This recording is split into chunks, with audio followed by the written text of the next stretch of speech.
Bonjour, bonjour, me voilà pour une nouvelle vidéo sur la chaîne YouTube La Femme Chaussette.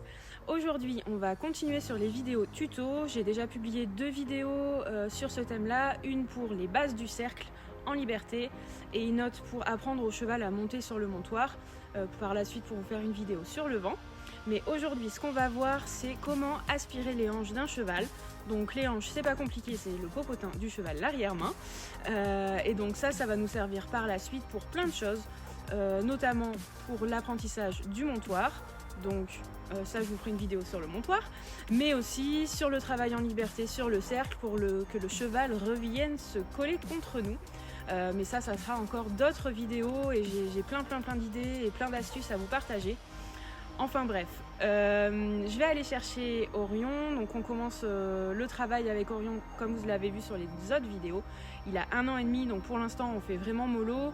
Et d'ailleurs pour la vidéo du montoir, je ne sais pas trop comment je vais faire parce que tous mes chevaux savent le faire.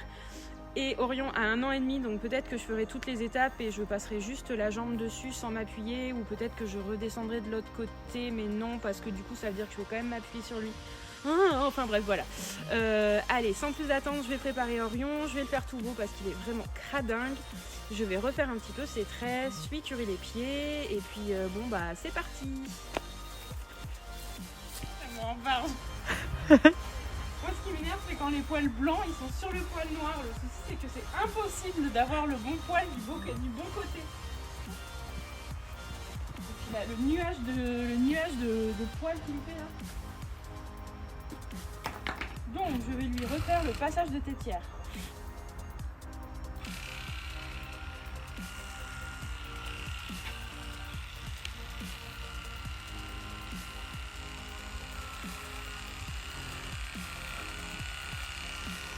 Je me suis dit que ça serait l'occasion de montrer comment faire le retrait de manière à faire quelque chose qu'un cheval ne veut pas qu'on fasse.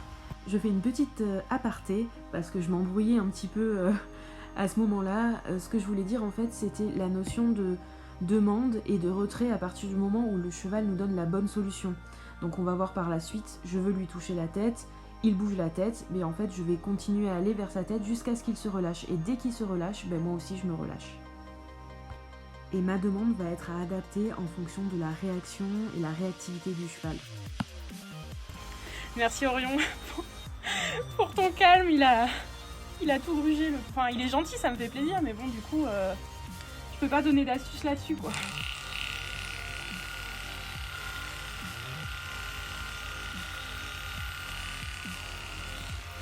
Par exemple, il bouge, donc je continue et c'est moi qui arrête de faire l'action. Voilà, en fait, la petite astuce que je voulais donner, c'est que quand un cheval veut pas, par exemple, que vous lui touchiez, je dis n'importe quoi, l'oreille, dès qu'il arrête de bouger, je relâche en fait la pression. Et dans tout ce qu'on fait, en fait, c'est tout le temps cette logique-là. Et là, du coup, il a moins bougé, donc j'ai de suite retiré la main, et ainsi de suite. Et voilà, et vous voyez, en 3-4 fois. Oui, bravo! Bon, parce qu'il est gentil aussi. Bon, allez, je vais chercher le licol. Ah, faut que je lui cure les pieds aussi. Et puis, on va passer au rond de longe.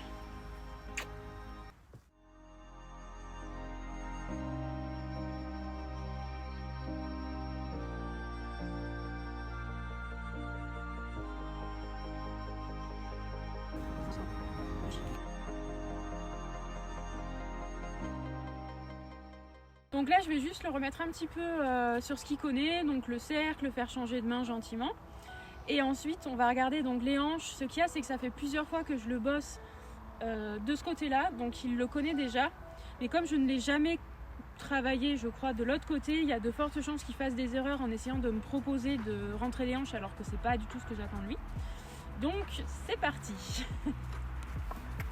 Je reprends le micro comme la dernière fois. Je vais pas vous refaire toute la vidéo et toute la séance qu'on a fait dans l'autre vidéo, donc je vais vous mettre en haut, vous voyez le petit bandeau qui va vous rediriger sur la première vidéo dans le cas où vous ne l'aurez pas vue, qui explique en fait les bases du travail du cheval sur le cercle.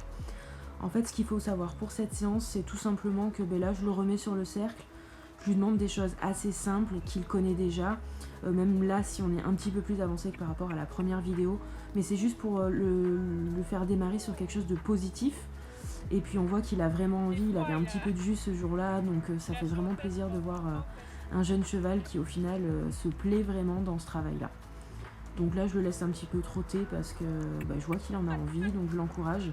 Et vous voyez, pour le faire avancer, je ne vais pas utiliser la chambrière comme la plupart des cavaliers apprennent en club hippique. Je vais utiliser tout mon corps dans toutes mes demandes en fait. Et dès que je veux qu'il avance, voilà, donc là je m'embrouille avec ma longe. Je suis un petit peu brute d'ailleurs au niveau du licol. Mais en fait j'ai un souci, c'est que je déteste quand ma longe elle touche par terre, c'est un truc de dingue. Bref, donc je le remets sur le cercle. Et là je veux qu'il change de main. Donc hop là, je regarde la hanche, puis l'épaule. Et je le remets un petit peu en avant parce que je vois qu'il se prend au jeu.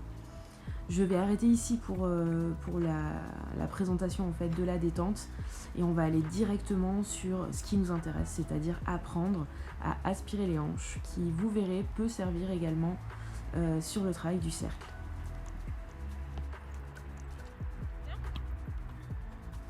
Ah oui, en fait non, il y a une dernière chose que je voulais vous montrer avant qu'on passe à la suite. Tout à l'heure, je vous parlais du principe de retrait. Là, vous voyez, Orion, il n'a pas envie que je sois derrière lui, il veut absolument retourner à la tête, sauf que moi, j'ai décidé que la position que je lui demandais, c'était de rester sur le côté avec ma main sur le garrot. Donc en fait, tant qu'il bouge, moi, je reste à ma place. Et vous voyez, là, il s'est arrêté, et hop, c'est moi qui retourne à la tête pour le féliciter. Du coup, il va comprendre que tant qu'il bouge, je ne retournerai pas à la tête, chose qu'il voulait à la base. Donc voilà, courte détente, il est jeune, donc vraiment je lui prends pas la tête. Là je viens de lui demander de reculer un petit peu en mettant beaucoup d'énergie parce qu'il a toujours cette tendance à venir se coller à moi et à regarder si j'ai pas un bonbon, un truc, un machin. Bon, et ça c'est interdit en fait, donc il a très envie, mais s'il avance, là on n'est plus dans l'exercice, on est vraiment dans la remise à sa place. Donc je vais changer d'outil de travail. Là j'avais un fouet d'attelage. Qui est assez pratique mais qui n'a pas trop de mèches. Mais pour travailler les hanches, je préfère un superbe stick qui n'est pas tout jeune. Enfin bref, prenez un stick, pas forcément trop long, mais personnellement je trouve qu'on est plus à l'aise, c'est plus léger qu'un stick un peu mastoc ou qu'un stick d'éthologie. Donc c'est parti. Pour commencer, ce que je vais faire pour faciliter la tâche, c'est que je vais lui demander de se mettre le long de la barrière. Ça évitera qu'il bouge les hanches dans le mauvais sens. Donc je vais le positionner sur la piste.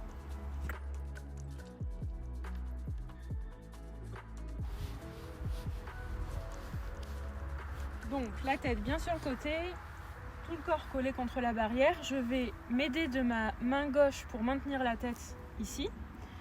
Et ce qu'il faut savoir, c'est que si le cheval a la tête vers moi, les hanches qui sont là-bas, donc ses fesses, il ne pourra pas du tout les ramener vers moi parce que la tête est là. Techniquement, c'est comme si moi je me tenais comme ça et que je devais rentrer la hanche et en même temps tourner la tête. C'est pas facile à faire.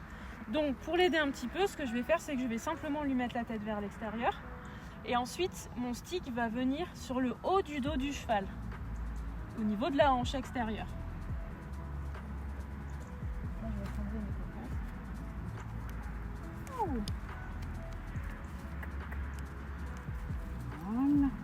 Et donc là, je l'ai remis un petit peu en avant parce qu'il a bougé les épaules. Donc, je ne sais pas si on voit bien la vidéo, ses pieds devant. Mais voilà, donc je reprends. Oh, super! Ça, c'est bien. Très, très bien. Donc ça, c'est la première étape. C'est pour rentrer les hanches. Donc maintenant, je vais le faire de l'autre côté. Et là, on risque de rencontrer quelques difficultés vu qu'il n'a jamais vu. Et donc, ça me permettra un petit peu de vous expliquer mieux. Donc là, il me propose, je lui ai rien demandé. Donc, je lui demande de se repousser dans l'autre sens. Voilà. J'ai augmenté la pression sans forcément le taper ni lui faire mal. Juste lui montrer que c'était pas la bonne solution et que la solution et le confort, il est là en répondant à l'appel du stick. Donc je le mets dans l'autre sens.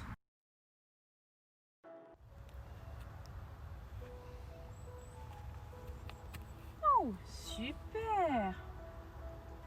Bon, je pensais qu'il bougerait, du coup, il bouge pas. Je vais vous montrer ce que je fais quand le cheval ne comprend pas, qu'il commence à s'agiter, à bouger dans tous les sens. Ce que je fais, c'est que je reste de ce côté-là. Et en fait, mon stick, je vais le passer à travers mon cheval, c'est-à-dire que je vais tricher, donc en le mettant main gauche, et en fait, je vais le tapoter en passant de travers. Voilà, et du coup, il va comprendre. Mais pourquoi il va comprendre? Tout simplement parce qu'au début, je vais lui apprendre à pousser la hanche. C'est-à-dire que là, on l'a aspiré en prenant par-dessus. Mais si je pousse la hanche, donc toujours pareil, j'augmente la demande. Oh! et il pousse la hanche. Donc en fait, le premier exercice à faire si vous voulez l'aspiration, ça va être de lui demander de pousser les hanches. Et ce qu'il faut savoir aussi, c'est que dans tout ce qu'on fait, le stick en fait c'est un prolongement de la main, il n'est pas là pour taper, on va juste augmenter la demande jusqu'à ce qu'il ait la réponse voulue. Et ce qui est hyper important, c'est de totalement se relâcher et souffler à partir du moment où le cheval en fait donne la bonne proposition. Et voilà, c'est terminé pour cette vidéo, je vais le laisser tranquille, ça lui fait une bonne séance pour aujourd'hui. Je vous invite à rester... Donc, je vous invite à faire comme d'habitude la cloche, c'est-à-dire à vous abonner pour encourager en fait la chaîne et pour me permettre de développer cette chaîne de tutos et de blog. Et bien, abonnez-vous, faites la cloche. Et puis laissez un petit commentaire, c'est toujours sympa, ça encourage. À bientôt!